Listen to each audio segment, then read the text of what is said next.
Greetings to the first episode of the From Trauma to Joy podcast. I'm Mike McNamara. I'm the host, kind of. And let me introduce you to hopefully my two colleagues who you've already met in a couple of videos that we put out. But if you haven't met them, this is them. This is on my left. So as you're viewing it, you're right. That's Wade Cates. All right, Wade, how are you? I'm good, but I'm over there. No, you're over there. And then over here is Tim Lynch. Tim, how are you? Oh, wow. A little confused as to where I am exactly in the picture of things, but other than that, I'm good, man, because I'm all the way over here with Wade in the middle. And don't try to. This is bigger than both. I'm not saying nothing. Okay, I'm good. Thanks for asking. Big time podcasting production. Okay, so where you think you are, you're not. Okay, so just take my word for it. And in more ways than one. Exactly. Indeed. Just accept it. Just accept it. This podcast obviously is about the idea of going from trauma to joy, which when I think most of us hear about it, we think it's bullshit, right? So let's talk about that. And I wanna kind of go backwards to you guys when you first heard this idea, because I'm no different, right? After I went through the traumatic things in my life that kept accumulating, okay? But I'm a tough guy. I suck it up and I fake like I'm okay, and I keep doing that. And I developed this anger problem, right? I was alone, right? Because I wasn't going to talk about it because part of it was embarrassing, part of it humiliating, right? And my failure to be able to deal with it was also embarrassing. So, and these things were intensely personal, right? Some of them, the most intensely personal things of your life. And I, like everybody else, was doing it as a novice, but I don't, like everybody, I don't know that, right? All I'm trying to do is do the best I can because I know the world's not going to stop because my life got hard. I know, nobody's coming to my pity party. And so with all that wrapped into one ball of shit, right? I'm in the valley of the shadow of death as a novice, and I'm lost, man. I'm lost as lost can be. And so that's how I start all of this. So I'm curious, and Wade, we'll start with you. When you first heard about this after Ron's suicide, what were your thoughts? What were your thoughts? When I first heard about it from Dan Combs, or he first pointed me towards you, and then I kind of found out a little bit of information about it. I won't say that I believed it, but I wanted it to be true, right? What little bit I heard made sense, but I wanted it to be true. Now, how long between Juan's death and the time you heard about this, and what had you done? And you were no stranger to trauma. I mean, just so everybody knows, right? All of us served in the Marine Corps, and we've all, been in harm's way. Wade in Iraq, I in Iraq and Afghanistan, Timmy in Iraq and Afghanistan, as a contractor, not as a Marine, which often entailed more danger than you were in if you were with the Marine unit. But so, and we're saying that when you if you listen to those videos, those aren't the most traumatic experiences of our life. And people, when we say that in groups, people look at us and go, "What?" Like, yeah. No, what you've been through, right, is way worse than what I've seen. And they really struggle with that. But I just want everybody to know that if you ask us all individually, we'll all tell you that. No, I mean, those things were unpleasant, without a doubt. But it's not, as Wade said in the video he made, it's not even close to my son's suicide. So from May 5th to whenever you sent me that email at whatever 3:30 in the morning. Um, Yeah. how long had that been, and what had you done to grapple with your future and this dark cavern that life had delivered you into? Yeah. It was about 2 weeks after Juan's funeral was when I had the guys over to the house and we just sat in the garage and smoked cigars. And Dan, he drove 8 hours round trip to hang out with me and spend some time.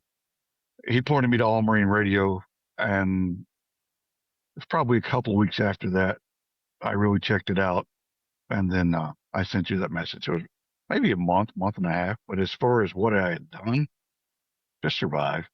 That's it. I mean, just day to day. It was. I took 2 weeks off work just because I couldn't be on the road in the condition I was in, and other than that, just whatever I had to do to get through the day is what I did. And did you really consider um, how am I ever going to get my life back? Because as I've heard you say, I've got a daughter and I've got a wife I've got to provide for. I've got this family that I'm responsible for. Um, how do I, did you even start considering that? Yeah, I mean that was one of the first. The how was always, and not to make this into a military thing, but uh, mission's paramount, right? You part of the mission went wrong or something went wrong, you still have to find a way to carry on, right? But my mind is always thinking, okay, what do I got to do next? And don't always have the knowledge or the answers for that, but you just have to head in the best direction you think's possible.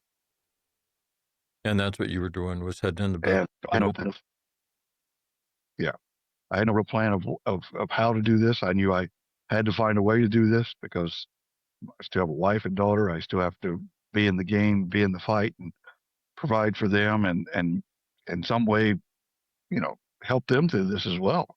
But at that point, it was the blind leading the blind. Okay. So, I mean, you wanted it to be true, and to me, that's a fairly it's an oft sentiment that I hear, because people try so many things, and from medication to going to therapy, and I meet them and they will nothing work. Like, what makes you any different? And Yeah, there's so many things that are thrown at, or just I'll just say they're in the ecosphere. And once you're in this space, you can drink this, you can take this, you can smoke this, and it's a magic potion, and the little entities will come talk to you and comfort you, and everything will be better. Not exactly the way real life. Right. So when I heard about this, of course, I trusted Dan, and he trusted you, and it didn't take long for me to understand why, and then I could see how this works. How important do you think it was that Dan came from that the message comes from somebody? And I think this is important for everybody to hear, because people will wonder as we talk about helping other people, but how can I do that? How important was it that message came from somebody that you absolutely respected?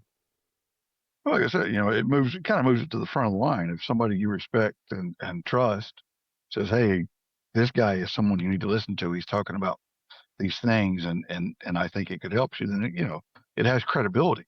Where versus there's tons of voices and offers for therapy, and hug the puppies, which I love hugging puppies. I got plenty of puppies to hug, but it's when someone says, "Hey, that you respect, you should check this out," then that gives it credibility and just moves it to the front of the line. Timmy, how about you? What's interesting is that I've known Tim since 1990, 1990. and Hmm. I don't know anything about his life and about his struggles or anything like that. And um, when he, in the middle of me interviewing him during a podcast, and I don't even know what we might have been talking about Afghanistan or something like that. Yeah, Afghanistan. He says that he's homeless, that he was homeless, right? And I hear it, but I didn't think I heard him right. Okay. So I pull out my phone and I'm texting our mutual friends and I'm asking them, hey, I think Timmy just said that he was homeless. Do you know anything about that? And they're all texting back, Timmy who? And I said, Timmy Lynch. And they're like, yeah, you must have heard him wrong. So then I made up this fake email that I got during the podcast. So to get him to repeat it, just so I was sure that I was, and so to me, Timmy is very much like me in that he doesn't want anybody to know that he's the only one of us that's struggling. And then he blurts it out. So Timmy, as you're living this, the many faces of Tim Lynch, right? And a bunch of which we know nothing about, but you do. And you're listening to me kind of go down this road by myself and this whole process of discovery that I go through, right? Because I'm trying to figure it out for me, right? Explain how you come to this, and as you heard these ideas, what you thought. Sure.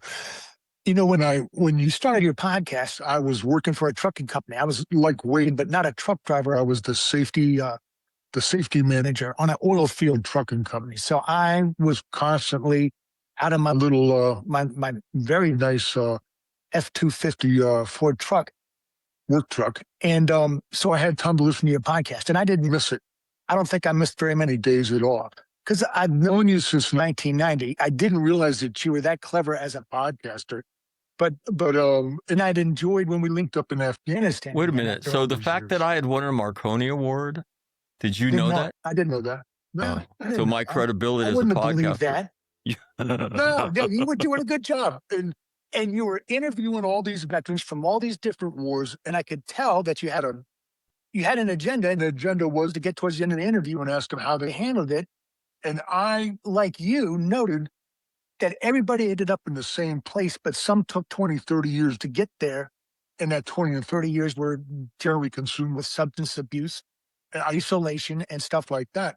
So I understood what happened as you developed this course. I was there with you when Dave Furness asked you to put it together and teach it to his Marines.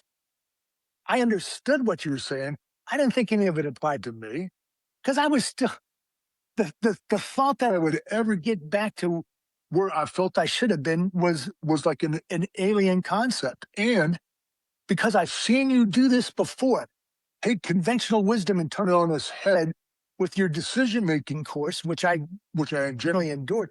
I even went and started looking some of this up, and quite frankly, you're wrong on some stuff because a PhD tells me that in order to find joy, all you have to do is hold your pain in a space, not mentally, but deeply throughout your body and your sensations, and result in a release of a kind of vacuum, and what naturally bubbles up is joy. See, this isn't hard. So I don't even know what we're doing here. Did you try? Did you try that? Did you hold it and then? No, that makes no sense to me whatsoever. But this is what you find if you start Googling happiness to joy. It's exactly this kind of slop that looks like it's written by AI or something. I don't care.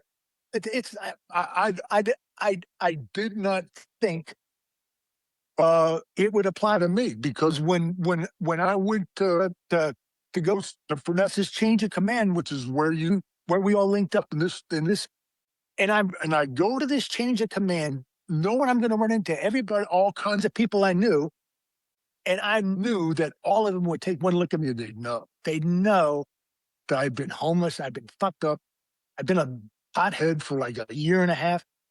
I just knew that everybody would see it, and nobody knew anything about that. I was the best visit of my life because I felt like I was welcome back into the tribe. But before that, dude, I was Mr. Isolation. Even when I was in the trucking business, I had very few friends. I stayed to myself. I mean, I wasn't doing any, I wasn't drinking or self-medicating or anything like that. I was trying to get my health back working out wise, trying to get my financial stability back. But those were long years, dude. That was long years. And man, Christmas and Thanksgiving were horrendous because I just was alone and I didn't know what to do or how to get myself back into the fold, as it were. And I was lost as can be. And I didn't think there was any goddamn way I'd ever get back, to be perfectly honest. So you're listening to me talk about these things in interviews, and then as I begin to go down this road myself, oh, when does the door open? Is there anything that you remember hearing or whatnot that says, you know what, he's onto something again, right? Brilliance again from Mac. This is unbelievable trend in life. But what was there any? I give it to you on the decision making class. That was very well done. You know, honestly, we weren't teaching young leaders anything about making a decision. We would just look at them and say, "Hey, what now?" And yeah, I know. and so I saw that and said, this isn't right. Maybe we should teach them that feeling confused in this environment is normal. And in this environment, you have to make a decision. You have to keep your head in the game. And then when you see if you make a decision and then bad things begin to happen, you need to change your decision. And while you're doing this, you have to make sure the people you're working around and for know what you're doing. Okay, those are very, very, those are breakthrough ideas in the land of the knuckle dragging. The land fool, of concurrent right? option analysis. Right? Yeah. Right?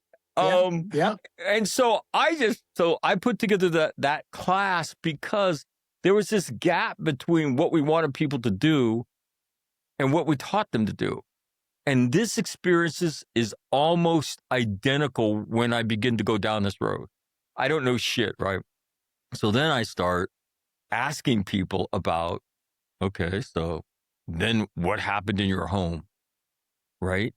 And then I begin to hear a variation of the same story over and over. And I'm like, holy shit, man, we're all doing the same thing. We don't know what the fuck we're doing. And we're so embarrassed by it. We might sneak away and go to therapy, right? And then that may or may not work. And I would say for most people I meet, it's not very effective. It may help in some nuanced way, but overall, not so much. And then they quit. And I meet these people over and over and over and over again. And the same light bulb goes on. Hey, maybe you should share this shit you've learned, right? And it would help people. And that was my initial thought, okay? So my initial thought was from trauma to okay. Joy was not a part of it. Mm-hmm. And then I did it. And then I fucking did it. And I saved somebody's life.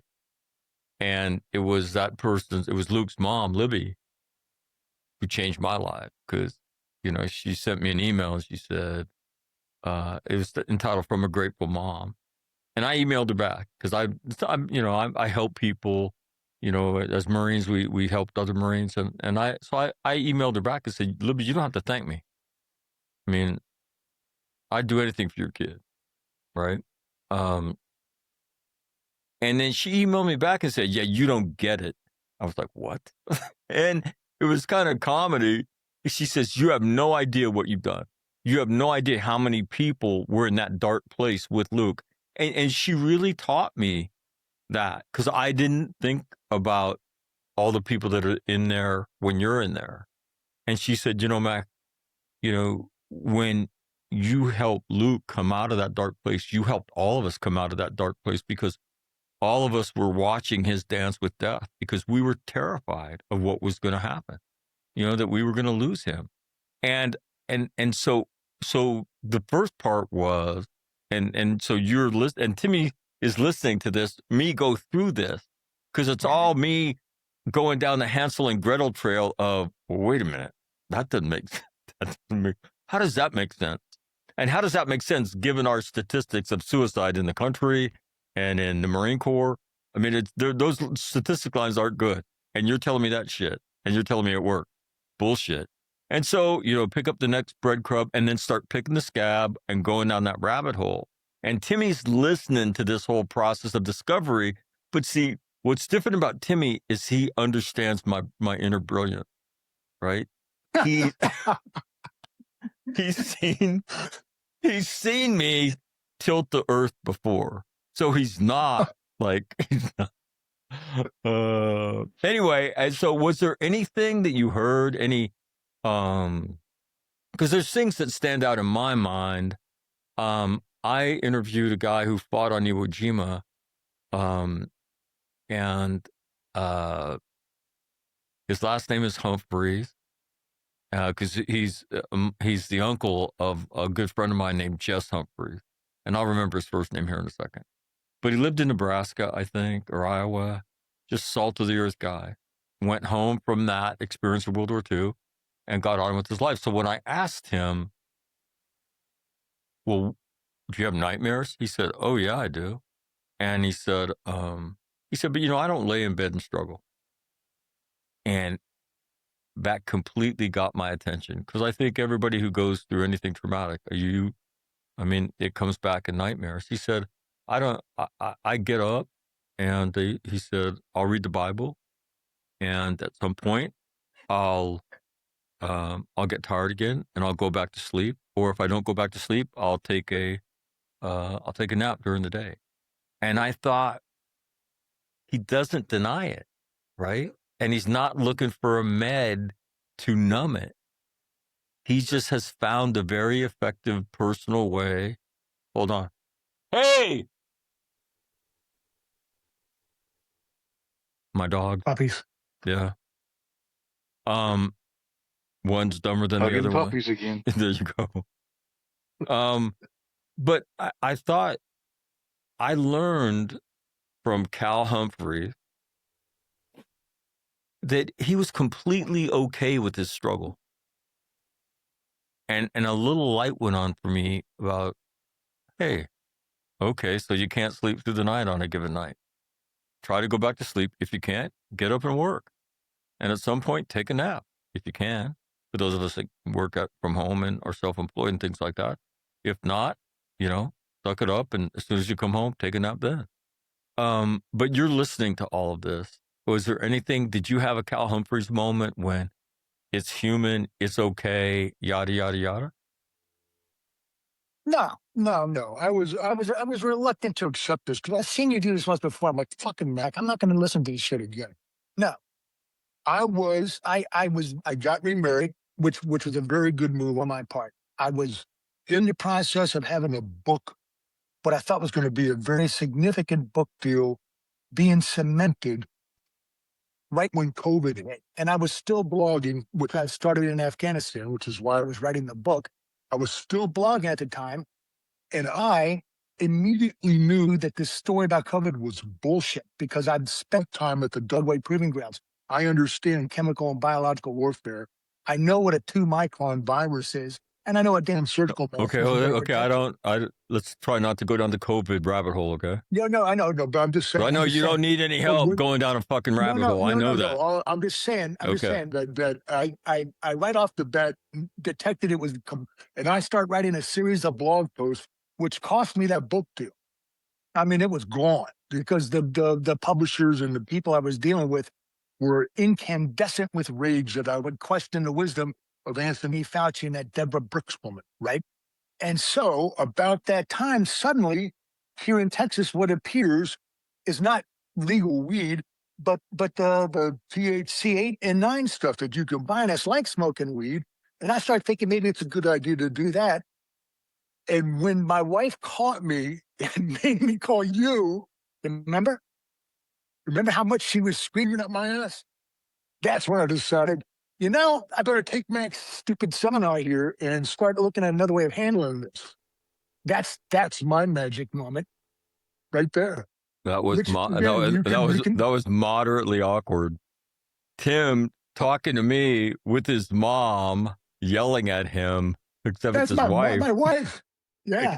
Oh my God. Yeah, it was And not, he and I that are did not go over talking. well. He and I are talking, and she's yelling at him. Tell him what you did. Tell him what you. And I'm like, what the hell is going on? He's getting screamed at.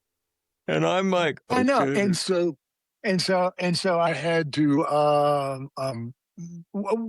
mean, I went through the seminar with you. Go to the postgraduate seminars, and of course we get together in the summer times with my new job. When you do your program up in Montana, so I've been significantly helped by the program. Reluctantly dragged into the goddamn thing. I'm like, oh, that's Mac. I've known him since 1990, honey. He's full of shit. Don't listen to him. But she was having none of it, and so that's what it took to get me to finally take this seriously and put serious effort into trying to put things back together. Because I thought again I'd fail with that. I thought the book was going to rescue me from obscurity and justify every stupid decision I made and make me into a national hero, which is just ridiculous assumptions. Ridiculous assumptions. So, well, I mean, that's there's what nothing happened. wrong with those things aspirationally, right? There's nothing wrong with that. But Eh, when you look at it not from a reasonable. perspective of trauma, in terms of I haven't really dealt with my shit, I'm numbing myself, Mhm. right? And then you've got a wife who's watching this train wreck and saying, "I ain't having it anymore." The Mhm. and my point, and the reason I think that's important for everybody to hear is that um, we all we did what everybody does. Everybody I interview does the same thing. They fake like they're okay. They find a numbing agent, whether it's work or parenting, whether it's physical fitness, whether it's alcohol, drugs, or whatever. Find a way to numb themselves, and they suck it up until they can't do that anymore.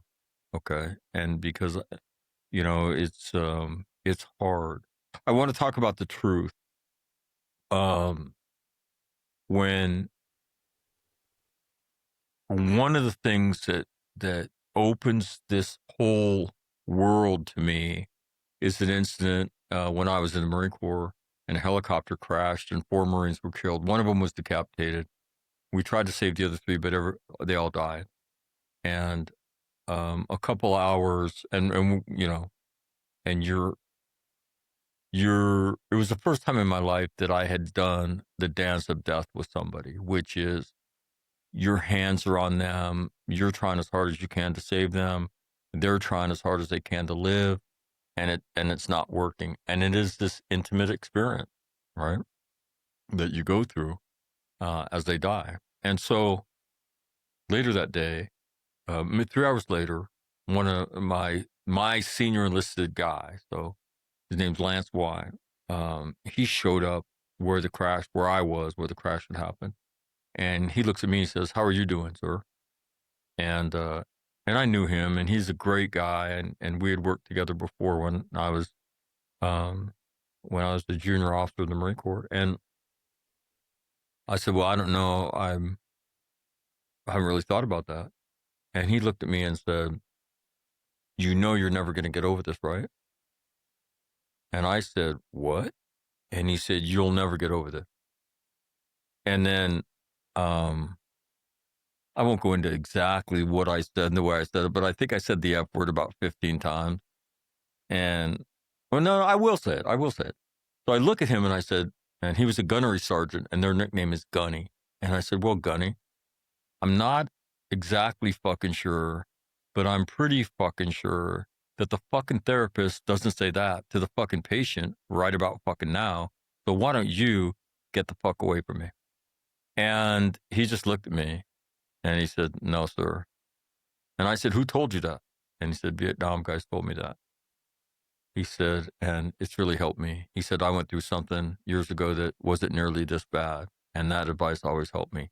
And it's the single best piece of advice anybody ever gave me, because it opened this door to me. And the complete thought is, You'll never get over it. When you struggle, you're normal. How can you go through this stuff and then not struggle? The answer is that's impossible. Okay. So struggling's normal and you can still live a great life. Okay. But that was my introduction to all of that. Right. So I want to ask you, Wade, how important do you think the truth is? Because it's inescapable, right? When somebody drops a truth bomb on you, um, and you can't run from. He dropped this like four-sided iron box around me, and wherever I look, I could hear him saying, "You're not going to get over it. There's nothing wrong with you." Yeah. And I'd never heard anybody say that before. So how important do you think the whole idea of looking at people who've been really through difficult stuff and not treating them like they're porcelain? Right? Yeah. They are the pinnacle of human evolution. They're strong, they can be tough. But I think what fucks people up more is when you lay the hopium on them. You tell them time heals all wounds. You tell them fucking lies like, there's a purpose in this and God doesn't give you more than you can handle. Like, how the fuck do you know? And so to me, but that's what we all hear, right? That's what everybody hears. And so the truth, when you hear it, you know it. I have this saying, the truth lands with a thud and needs no salesman. But talk to me about the truth and hearing it. And is it a good thing? Is it a bad thing? Should people not hear it? Should people hear it? Your thought. I think the truth is vital, especially in those times immediately after loss or trauma. It's vital. The worst thing has already happened, right? So Juan kills himself. Okay, that's horrible. Juan's sister finds him. That's horrible. I have to drive, 8 hours home. They're here trying to deal with things at home. I said 8 hours. It was 800 miles. But well-meaning people say nice things, what they think are nice things, right? What they've heard that time heals all wounds, which is a lie, right? And there's an old book that has a passage that says the truth will set you free, and it's hard to understand that sometimes, right? But telling someone who is in grief the truth actually gives them permission to feel what they instinctively know is true. You're not going to get over this. In fact, while people are well-meaning, the term that time heals all wounds is actually an insult. The only way that wound is ever going to heal is if you take away all memory of Juan from me. And I'm not going to let that happen. The memories, the love, even the arguments, they're all part of the mosaic. And the only way I cannot grieve, I cannot hurt, I cannot remember it every single day is if you take that away from me. So the only way I can be healed from this is if you take all the love and the memories from me. That's not acceptable. And that's actually an insult. Most people don't realize that. That's what it is. I have to live with one's memory, right? Time will not heal it. There's not enough time in the universe to make the pain of his death go away.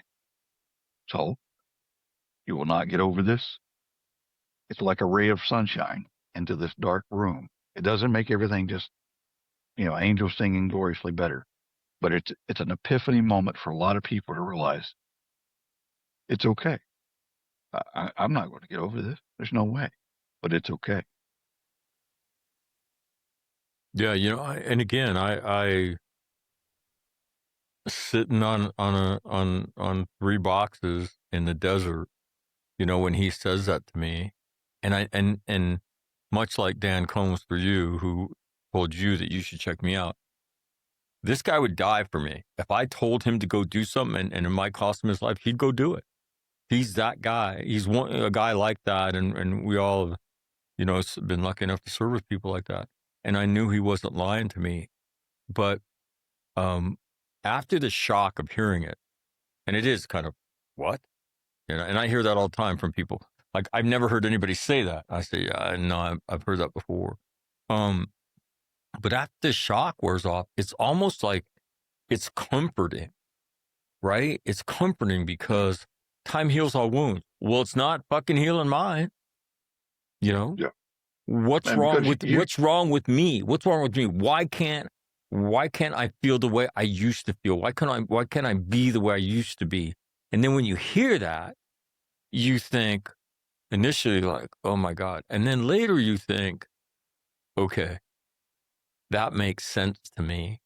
And then as you learn more, okay, so me struggling on certain days, me struggling on certain nights and not be, that's all normal. There's nothing wrong with you, man. You can't go through those kind of things without those kind of side effects.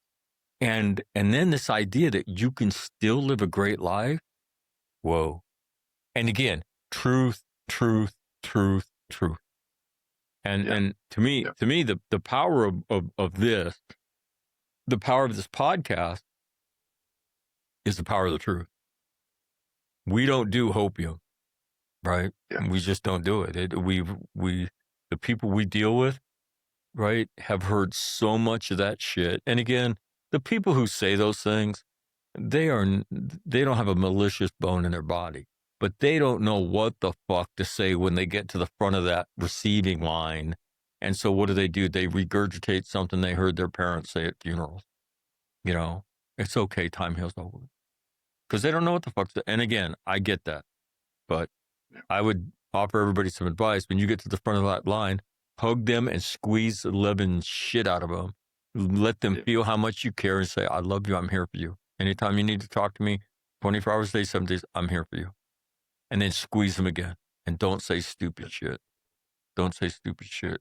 Timmy, Wade, do you have anything else before? No, I just want to reiterate that point because, you know, when my 160-pound son is reduced to 5 pounds of ash and I'm standing there holding him in an urn at the front, I instinctively know that time does not heal all wounds. You know it. So when someone like you says it, it gives me permission to feel and accept what I already know. That's why the truth lands with a thud, needs no salesman. Because even though it's a lot of people don't know how to say that, it's the truth. You're not going to get over this. So you're entitled to feel what you feel. You know, my number 2 son, Patrick, just, he and his wife, Sarah, had a little girl, had their second baby. And, you know, so he sent a picture of him holding, their second daughter and their other daughter, you know, sitting there holding her and whatnot. And I remember thinking what I thought when, you know, I would get to hold my kids. I would look at them, you know, and like with Patrick, you know, he's as big as a bread loaf, right? What will you become? What does life have in store for you? And when you were just saying that, right? Never in your wildest imagination are you holding an urn with 5 pounds of your son's ashes in it, right? I mean, and so when you talk about traumatic experiences and the place that trauma delivers you, and, you know, I refer to it as the valley of the shadow of death, you know, you just heard a version of it. And so when you tell that person that time heals all wounds, or that there's a purpose in that, you know, please don't say that shit anymore, because it's just, it's devastating. And it makes their struggle worse, not easier. Right. Timmy, thoughts about the truth? Well, the Stoics would say that the pursuit of truth isn't about intellectual growth as much as it is a virtuous act required to live a good life, which is not, I guess, a bad definition. Now, having said that, let me share with you the 3 main factors of happiness according to Well, hold psychology on. today. Footnote: Who are the Stoics that you referred to, for people that don't know who they are? Oh, Stoicism being basically, I believe, originated in ancient Greece, carried on through the Roman times. These were a bunch of men whose writings come down to us through history, who concern themselves with the development of individual excellence the ability to accept life as it is, not as you want it. And basically they mapped out on how to live a good life, which had nothing to do with accumulating riches or wealth, and everything to do with working on yourself and becoming the best version of you that you can become. I believe would be a good way of phrasing it. Well, and again, I think a general theme is how to do life when it gets hard. I Which is think that right, is true too. Yeah, yeah, that's a right. good way of Which doing is it. Yeah, because they all of them were saying that. Hell, one of them, Epictetus, the most famous of them, was a former slave who'd been crippled by mistreatment by his master. I mean, that's you wouldn't think a guy like that would become a philosopher, an ancient philosopher who's had a tremendous impact on modern day some of our heroes. It is an amazing story, but I want you just contrasting this pursuit of truth, the three factors of happiness according to psychology today. First is the set point, which is about 50% determined by genetic predispositions, okay? 10%, according to them, is circumstances, external factors like relationships, financial stabilities, and that kind of thing. The third is intentional activities of practicing gratitude, mindfulness, and kindness. They say accounts for 40%. Now, I read that, and right off the bat, I'm thinking, no, oh, that's horseshit. I would flip the intentional activities with the circumstances part because I've been not financially stable, and that's a lot more than 10% of your damn happiness. But it's stuff like this that I believe if you think about these things long enough, you can almost instantly recognize opium, as you call it, or nonsense, as I call it, so that you won't believe when you read stuff like slivers of joy will slip thin after trauma and you have to nourish them. Come on, man. And that to me is why the truth, as we try to lay it out and we try to find it, is so damn important because we don't use meaningless new age words like mindfulness and practicing gratitude. authentic. I mean, I get the My concept. my authentic self. Exactly. I Like mean, what does that what the even fuck is mean? that? As opposed Yeah, to my yeah. So, normal fake ass self, like there's that self, there's my fake ass self, I yeah, hear that shit and my eyes roll back in my head, and I am so much more comfortable with these discussions, and then somebody saying that's fucking bullshit, man. What does that even fucking mean? You yeah, know, yeah, and that's yeah. and It- that's how really these discussions how they've happened, right? oh yeah, Right. we beat up some concepts very deeply, but we don't use any kind of weird language like that. Nor do we go to Well, psychology yeah, today it starts with we as a had a source. discussion a few months ago about what it is to be content, and one of the first things Uh huh. somebody said was, "Well, I think it's overall being happy," and I said, "Yeah, fuck that. That ain't content." And it was like, what? I'm like, no, think about it, content. And we'll have that discussion here. And we have, I'll tell you what, in this forum and the way we do it, which is to call bullshit on stuff that's bullshit, right? I the most respected psychiatrist that I know, and I won't say his name, told me that he thinks that 75 to 80% of all therapy is bullshit. And I said, what? Wait a minute. You're from, he goes, look, man, I work in that industry. He goes, first of all, go look at the statistics for who becomes a therapist and go look at the statistics for how many therapists are on antidepressants, blah, blah, blah, blah, blah. And I was like, what? The guy the guy prescribing the antidepressants he's like the hair club for men guy. He's not just the owner, he's a user. And he's like, and he looks at me, he said, that was funny. And I said, I'm a funny guy. And he said, yeah. But again, we don't know that. We go to that person thinking that this shit that they tell us about my authentic self and you know, these other phrases that people use, that's like what you just read. It's 10% this and 10%, and you look at it like, Yeah. oh, well, this guy obviously knows what he's talking about. No, he fucking doesn't. He's never had financial difficulty, obviously, or he wouldn't write that stupid shit down. That Exactly. consumes you when you're broke. As my brother would say, poor. My brother's deaf. When you're poor. That's poor. No, that's nonsense. Yeah, that's poor. Uh-huh. Yeah, No, and got again, holes in and his. I think what I love about this and the way we do it, and is the whole learning and the discovery of like, no, it's not like that. That's wrong. But I've never been around a group that does this, right?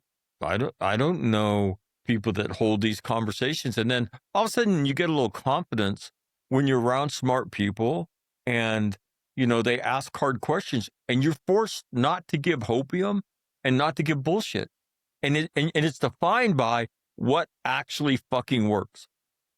Hey, that sounds great, but it doesn't work, okay? You know, and that's I don't want to get into the whole discussion about psychedelics and things like that and the VA prescribing those for people, but it's the next version of serotonin blockers, right? And look at the data that's the nation set a suicide record, right? Inside the DOD, the military has set suicide records, and that's the treatment protocol. Numb the symptoms with these drugs and go to shitty therapy. It doesn't fucking work, right? But if you, and my great burden in life is I found a path that does work, but nobody listens. Do you want to know why? Because the mental health industrial complex has all that locked up. So when you tell the truth that Tim doesn't need those drugs, what he needs somebody like Wade to sit down and have a conversation with him like Dan Combs had with Wade, right? And says, hey, man, I want to show you something and you can still live a great life and I'll help you. That's what 95.5% of the population needs, right? And yet, and the truth drives all of this. Like you could talk a lot of shit about this whole path from trauma to joy. You know what you can't do? You can't look at it and say, that's a lie. Well, that's a lie. That's not true. That's not true. Because it's all true. It's all true because I don't like, and Tim and Wade both know this because they know me. I have a great aversion to getting my own words stuffed up my ass in public. I don't like that, okay? I don't like that. So I don't say shit that's not true. I just don't do it. And so in order for me, like, you know, show me, I'm from Missouri, show me, prove it to me, show me that it worked, you know? And so, and if you will dedicate yourself to the truth, and if you will ask hard questions, and if you will look at somebody and say, bullshit, man, what does that even mean? Right? I want to understand it, but you know, you are not saying things that I understand. That's how learning takes place. Right. And so to me, this whole process of gaining wisdom creates strength. Strength will get you out of the valley of the shadow of death. But it starts with, but again, if you go back to the initial parts of this discussion, we're in the valley of the shadow of death, right? We're lost as fuck, right? We're dumb as fuck. We don't know shit. And we're embarrassed, so we're not saying anything to anybody, but we might go dabble in therapy. And if we get one of those not so good therapists, and then we reject that and say that shit doesn't work, and now I just suck it up and I'm isolating myself, and that will really, really destroy your life. And so, but again, it's these discussions and pulling it apart and think about it that I think have made us all smarter in this, and that's what we want to share. So this is a basic life skill, right? That's the way I view it. I think the way these guys view it too. It is, trauma is a normal part of life. When after you go through it and then you begin to look at, you know, even, you know, people who don't have a lot of traumatic events in their life and they have a wonderful family. At some point, the people that raised you and created all that wonderful life for you and taught you all the things, they're going to die. And that's going to be traumatic in itself. So that's the least amount of trauma that you can actually experience in a life. And that's devastating, right? And that's devastating when those kind of, so it's a normal part of life, right? And my whole, nobody gets to the car wash without getting wet, right? So if you accept that you're not going to get over it, right? If you accept that struggling is normal and there's nothing wrong with you, if you can accept that you can still live a great life, the question becomes, and this is the hard part, what do I do on the days that I struggle? Okay. On the days that get really dark. I mean, and what Wade just said is a statement that is unfathomable to me. I'm standing at a memorial service with an urn with my son's ashes in it. Never in my fucking life would I think that that would be a part of my life. And yet that is a reality in your life. And so what do I do when I have those difficult days?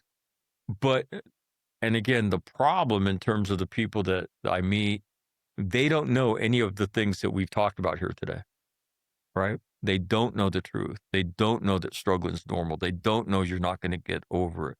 They don't know that they could still live a great life, right? And then as Timmy has mentioned a couple times, on top of that, drop financial difficulty on that, right? So there's another, so in addition to all the weight you're carrying of your trauma that you're never going to get rid of, drop financial difficulty on that.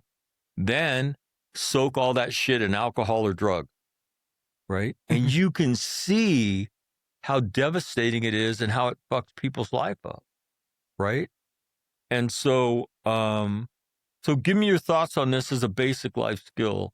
And why do you think, is there a reason why we don't teach this basic life skill? Timmy? Well, I asked Brock what the hell life skills were, and he came up with 3 categories: communication skills, coping skills, decision making skills. You might argue that the education system teaches you communication skills. That was a may or may not argument. They sure as heck don't teach coping skills or decision making skills. I mean, I don't know, unless you're in some type of a technical field that's teaching you specifically how to address technical questions. So I believe that this skill that we're talking about transcends all 3 categories, because we talk about decision making. We talk a lot about coping skills. We What do you talk a mean? lot about, so I would say that it's not taught as a life skill isn't that surprising. Most life skills aren't taught in any format. Now that our nuclear family and our national religious backbone has been eliminated, these things kind of went out the door with them. I mean, I was taught some coping skills by my dad. I'd cope with some serious disappointment or get my ass beat, you know? So I was a coper for sure. Decision making, oh yeah, I get my ass beat if I make bad decisions. But people don't do that anymore. I didn't do that to my kids. I don't know if I did them any favors that way. But this is a life skill. It's definitely not taught by anybody. It's not even hardly acknowledged by anybody. I think part of it is, as you talked about the industrial complex, part of it is that there's a pill for everything now. There's a pill for everything. And I know we're going to talk at some future point about the SSRIs. And then we can go back and start talking about when there's a pill for that started. And I mentioned this on the seminar the other night. Go back and watch the very first Brady Bunch program when they're nervous about getting married. And she goes, hey, why don't you just take a Valium? Because back then that was legitimate advice. So yeah, this isn't taught. In its place, there's a lot of not healthy behaviors that are taught.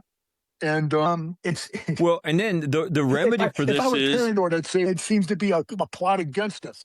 Somebody's trying to eliminate us as a species almost. or Oh make my us God. or make us dependent. And so what will happen to kids if you're struggling? You go see the mental health people, right? And then where does that, we have more kids on more drugs than we ever have in the history. And what are they? Are they struggling with life? They're struggling with, Yeah. with boys being boys, because you can't get into a fight anymore. And so to me, when you look at this, if trauma is a normal part of life, what do we teach people about it? And this kind of goes back to my decision-making class. If decision-making is something a leader normally has to do, what do we teach them about it? Answer, nothing. Nothing. All we do is Yeah. look at them and say, what now? And, Yeah. and so why don't we teach them about that, that when, so I did a lot of reading about your nervous system, right? And so when you as Marines, right? Marines invade places, right? As you go ashore and you get all this stuff shot at you, there's a chance your body might release sphincter valve. So you may urinate, you may defecate, you may vomit because this parasympathetic nervous system is reacting to this overload of shit, right? Well, if somebody teaches you that could happen to you, if you vomit or if you shit your pants, what do? You like wipe your mouth. You're like, all right, we're going that way, right? Or you shake it down your leg and you say, but if nobody teaches you that, what are you consumed by? I'm a coward. Like I'm a chicken. And so it's the same idea in the Valley of the Shadow of Death. Oh, I know. I sat in a class about this, and what I'm going through, there's nothing wrong with me, and I need to do these things, and it's just, but none of that. We're going to go to this mental health person, and what they're inclined to do is put us on meds and send us to therapy forever. It doesn't work. Getting in fights in elementary and junior high school was a rather routine experience for us. Now you do that, you're on Adderall. And what is Adderall? It's a derivative of methamphetamine. I mean, puts their kids on methamphetamines. We do.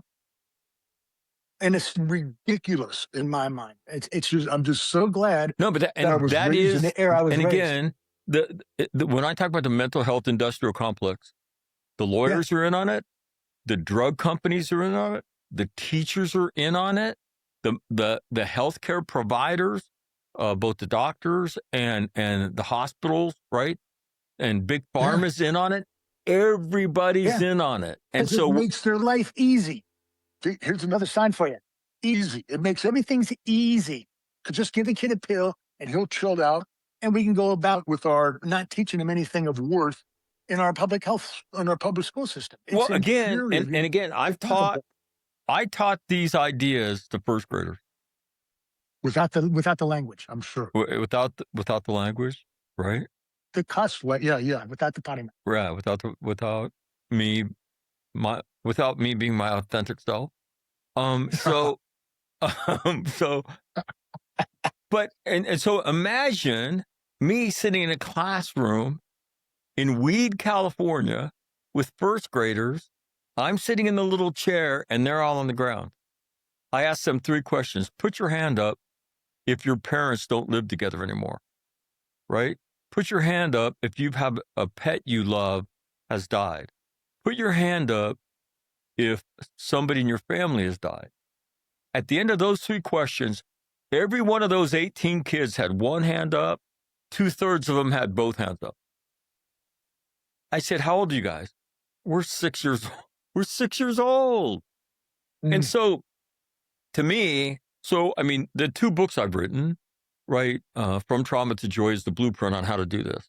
The second book I wrote is called Colleen Can't Forget. It's designed for parents who have a child or maybe a friend's child who's gone through something traumatic that parent couldn't protect them from.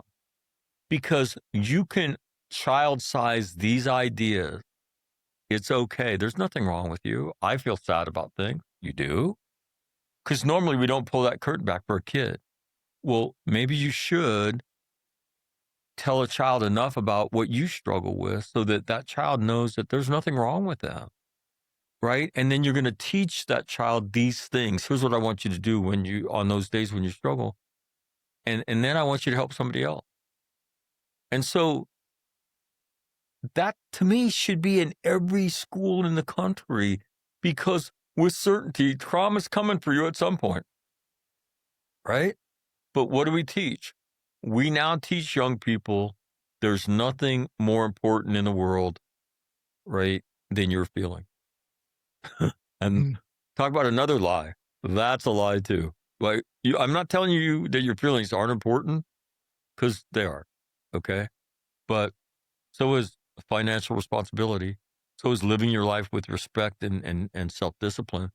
And those are all extremely important in your life. But you're not going to get a class about that shit, right? But you'll Mhm. know ad nauseum that your feelings are incredibly important and will fuck their lives up by doing that. And not rounding out that teaching by teaching the rest of this. Wade, your thoughts on this being a life skill? No, it's vital. Grief, traumatic grief, loss, any type of trauma. It's not like you deal with it once and it's over. It's a cycle. There's good days, there's bad days, and some good days have bad moments, and some bad days have good moments. It's just the it's something you learn to live with. It's coexisting with the trauma and the grief. It has to be a skill that you learn. It's not something you're going to deal with once. Go to the therapy and go through the ritual and you know drink your magic fluid and do the magic dance and you're fine for the rest of your life. It's not. It's something that's it's a skill that has to be learned because life goes on. Um, and there's good times and happy times, and you just have to accept them as they come. And it's learning, I use the analogy of a sailing ship, right? A good sailor learns, it's not the ship that necessarily gets you through the storm or to where you're going. It's your skills, right? If you set your sails for a stormy day, on a sunny day, you're not going very far. But if you set your sails for a sunny day on a stormy day, you're probably going to sink. So you got to learn to read the weather, learn and just adjust yourself accordingly. And that way you carry on. If you think that you're going to have one mindset for the rest of your life, I'm sorry, you're going to fail. You're just going to fail. So you have to be able to adjust to the good times and the bad. And sometimes it comes, you know, eh, every day, once a week. Sometimes it's once a month. But you've got to learn that skill of how to adjust to what's going on in your own mind. You made me think of something. I mean, whether any of us care to admit it, and we're all men, right? But you're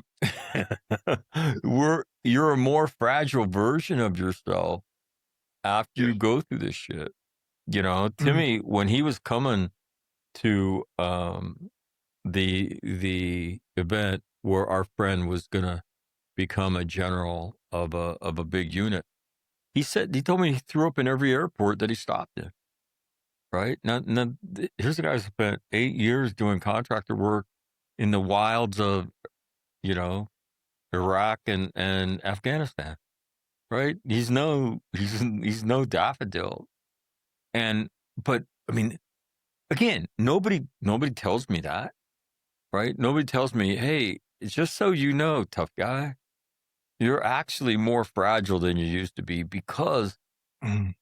these things will affect you. And if you don't learn how to become stronger, right? If you don't learn about this, and where I talk about wisdom creates strength in the valley of the shadow of death.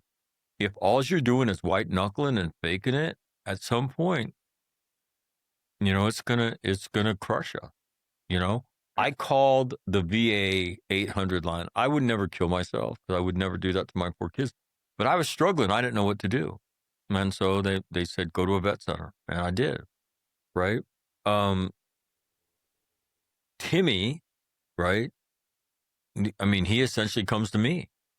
Wade, again, but we were all doing the same thing, which was we were just doing the best we could, ignorant in the valley of the shadow of death, and not wanting to um, further humiliate ourselves by doing this in a public way. So we're all doing it on the down low.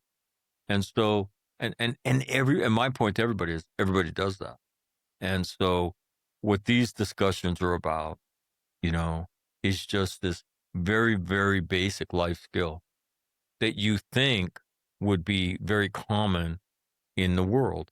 But and you can ask all these guys, people show up and it's like, I've never heard anybody say this kind of shit before.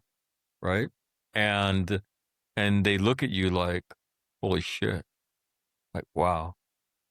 So final thought, out of all that we've discussed today, Timmy, and even just starting this podcast and this being episode 1, you have a final statement you want to read to everybody? An authentic statement you want to read a final authentic statement you want to read to everybody? I'm trying to hold hold space for my pain back. The hell? You're not very Something understanding. about holding on to your shiny snake or something, or whatever you said earlier. I'm doing something. No, man. I would only say this isn't exactly a whole lot of fun to do. We try to make it fun, but it's not easy to admit this stuff, But I think it's important, and I hope that people realize that we're not doing this because we like to self-flagellate in public, but doing this as a way of reaching those of you who are right now dumbfounded as to what to do, because every place that you've turned has given you a bunch of bullshit, like holding space for your pain or slivers of joy slipping through or whatever. We've all been there. We've all been to counseling ourselves. None of it really did anything productive for any of us. And so I'm not saying that it's completely unproductive for everyone, but it sure seems that way.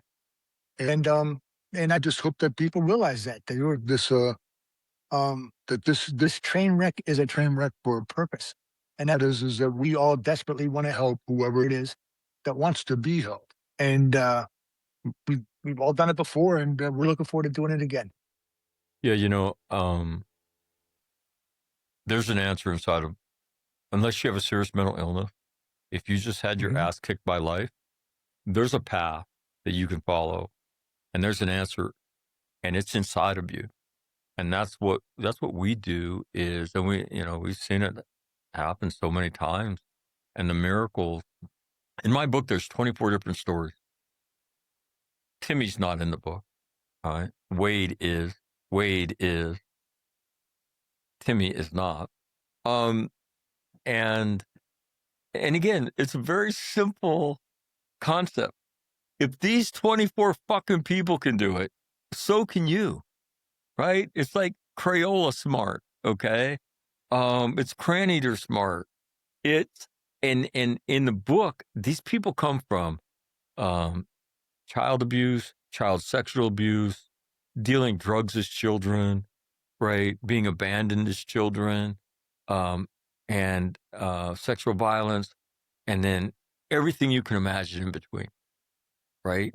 And when you read these stories, they're so inspirational.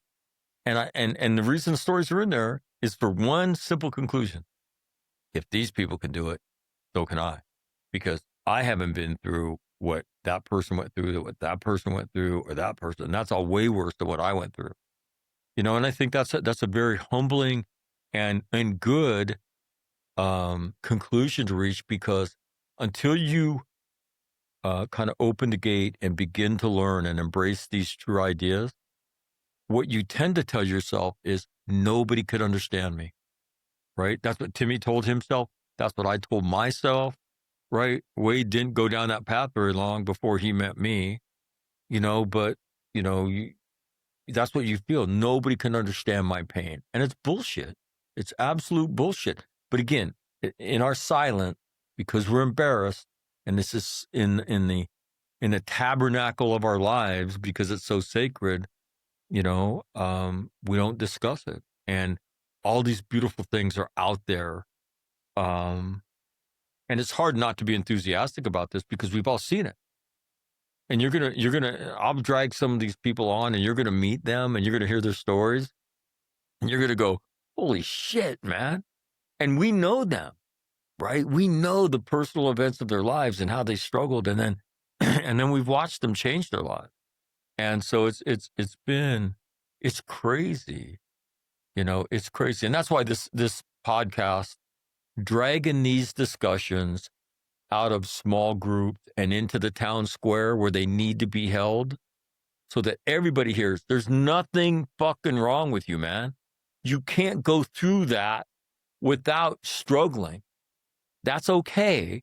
We want to teach you how to do that struggle, and we want you to know you can still live a great life. Period. And if you don't believe that, fuck you, man. I got no time for you. Yeah. How about that? Oh, how about that? I got no time for you. Wade, final thought? No, it's just probably repeating a lot of what was said, but it's just to normalize for people what life is after trauma. You know, accepting the fact that some things are changed and you will never be exactly the same. You can still be a great you, but you'll never be the same you. And one of my soapbox issues is giving people permission to feel their emotions. You shouldn't be controlled by emotions, but you have a right to feel those emotions, especially after trauma. It's almost the societal norm and the societal pressure to suppress certain emotions, not to feel certain things. Don't explore those dark canyons down there because that leads to a bad spot. And I'm telling you, that's completely wrong. We'll take the light into every canyon, every closet, Can I go can I everywhere. interject? One night we're doing, one of our group events, and we were talking about, I don't even know what we are fucking talking about. And Wade said, I'm pissed at Juan, right? Yes.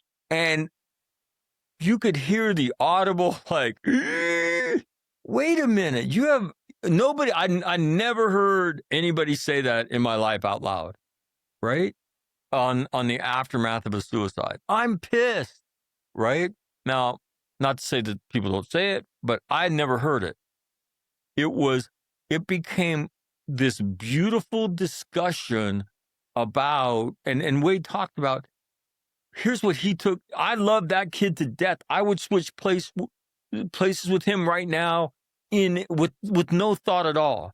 But the fishing trips he took from me, the grandchildren he took from me, the Cates name, there's no more Cates boys, right? And so Wade talked, he said, so I have every right to be pissed at that which I love so much. And it was so healthy for people to hear that, because other people said, well, I've always resisted that emotion. And another one was people talking about a friend of ours named Steve Coombs, who talks about feeling relief when he found out that his drug addicted son, who'd been in and out of jail, in and out of rehab, when he ultimately passes away, he said, one of the emotions I felt was relief. And then I doubled down on my drinking, because what kind of piece of shit parent feels something like that? And again, it's feeling it all by yourself in the loneliness and desolation of the valley of the shadow of death. And when Wade, I would say very courageously, shared those thoughts, he gave everybody else permission to talk about that which they held against themselves, which is just a normal emotion, you know? Yes. And so I don't mean to hop in No, on no. you, but That's, I'm just looking forward to the discussions and just normalizing the stuff as best we can. And, as I work to drag these two retired officers over the finish line, I just hope people join us. yeah. Well, no, first of all, thank you guys for obviously for doing this and signing up to do this. But no, for everybody, we've done this in small forums and whatnot, and I'm sick of doing that now. I mean, I still love doing it, but I want everybody to understand these basic, that life is going to challenge you. Life is going to get hard, right? Nietzsche said, right? Nietzsche, the German uh, philosopher, intellectual, right? He said, to live is a struggle, right? To survive is to find some meaning in the struggle. Now he went mad, like, I don't know, 20 years after that and died a miserable death or something. So that's a little dark for me. And here's what I know to be true. To live is to struggle with certainty. Life is about a struggle. Sometimes in that struggle you'll be happy, sometimes in that struggle you won't be happy. But you will struggle for the entirety of your life. Okay? To live with joy is to be transformed by that struggle. And what I want people to know, and what I know Wade and Tim believe as well, you can be transformed by that struggle. You can learn how to do it. You can learn from it. You can learn to help other people with it. And it is in those classic ideas of self-transformation, wisdom, self-discipline, learning, selflessness. It's in those classical ideas that have been around for thousands of years on this planet that you can transform your life. And that's what these discussions are going to be about. And again, and I hope everybody who's watched this to the end, A, we're not afraid to talk about it. B, we know we're not as fucked up as we used to think we were. Right. And so whether it be our sense of humor, our self-deprecating sense of humor most of the time, our self-aggrandizement on occasion, it's all because we Some know more than others. it's all because, hey, it's confidence. Okay. Confidence is born of achievement, which is fundamentally different than shit talking. Okay. So there's nothing wrong with being confident. Okay. Don't be a confidence hater. Okay. And so, but what we most want is we want you to listen. We want you to share these ideas, and we want you to help other people. And we know that you can transform your life. You can still live a great life. And that's what these are about. So boys, thank you very much. And we'll do this again. So the publication timeline is Monday and Thursday. Okay. And so a new episode will come out. So this will be published on May 21st, Thursday. So the next episode 2 will drop on Monday, whatever day that is. I'm not exactly sure. So anyway, have a great day, everybody. Boys, thank you very much. You have great days too. All righty, man. Absolutely. Thank you. All right. See you. Hey, everybody. Mac here. This is Debo. He's a replacement dog. My puppy of 17 years, Jack, passed away last November, and Debo is a maniac. He's nothing like Jack. But thanks for listening to episode 1 of From Trauma to Joy. And what I want you to know most is that I don't care what you've been through, you can still live a great life. I know that. And so share this link, help other people, and watch how beautiful your life is. You get wiser and stronger and transform your life. And if you have any questions, send an email to mac@fromtraumatojoy.com and just send a question.